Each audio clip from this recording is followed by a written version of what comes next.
বাংলাদেশ জাতীয়তাবাদী দল বিএনপির ভারপ্রাপ্ত চেয়ারম্যান দেশনায়ক তারেক রহমানের ঘোষিত রাষ্ট্র কাঠামো মেরামতের ৩১ দফা বাস্তবায়ন ও আগামী জাতীয় সংসদ নির্বাচনে ধানের শীষের পক্ষে ভোট প্রার্থনা কর্মসূচি পালন করেছে ফেনী সদর উপজেলার ৯ নং লেমুয়া ইউনিয়ন বিএনপি।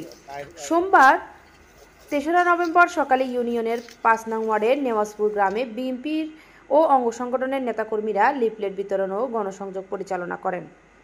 এ সময় উপস্থিত ছিলেন ৯ নং লেমুয়া ইউনিয়ন বিএনপির সভাপতি শাহ আলম মিয়াজি, সাধারণ সম্পাদক ইয়াসিন রিপন মেম্বার, সিনিয়র সহসভাপতি সালেহ আহমদ, সাংগঠনিক সম্পাদক রফিকুল ইসলাম মিন্টু মেম্বার, ইউনিয়ন ছাত্রদলের সাবেক সভাপতি ও জেলা ছাত্রদলের সদস্য আব্দুল আল মামুন, ৫ নং ওয়ার্ড বিএনপির সভাপতি কামাল উদ্দিন, সাধারণ সম্পাদক আব্দুল হক লিটন সহ ইউনিয়ন বিএনপির যুবদল, ছাত্রদল, কৃষক দল, ওলামা দল ও এলাকার গণ্যমান্য ব্যক্তিবর্গ।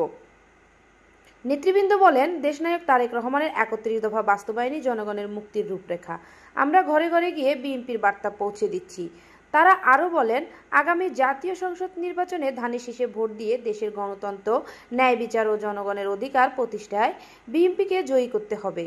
ইউনিয়ন বিএনপি সূত্রে জানা যায়, লেমুয়া ইউনিয়ন বিএনপি ধারাবাহিকভাবে প্রতিটি ওয়ার্ডে এই কর্মসূচি পালন করছে। ধাপে ধাপে ইউনিয়নের সকল ওয়ার্ডে লিফলেট বিতরণ, গণসংযোগ ও ভোট প্রার্থনা কার্যক্রম সম্পূর্ণ করা হবে।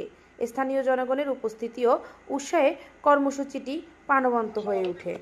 আগামী জাতীয় সংসদ নির্বাচনে আপনারা দিবেন, আবার আপনার বোন মা যারা আছে সবাইকে বলবেন ধানের শীষ মার্কায় ভোট দেওয়ার জন্য। খালেদা জিয়া সালাম নিন, ধানের শীষে ভোট দিন। খালেদা জিয়া সালাম নিন, ধানের শীষে ভোট দিন।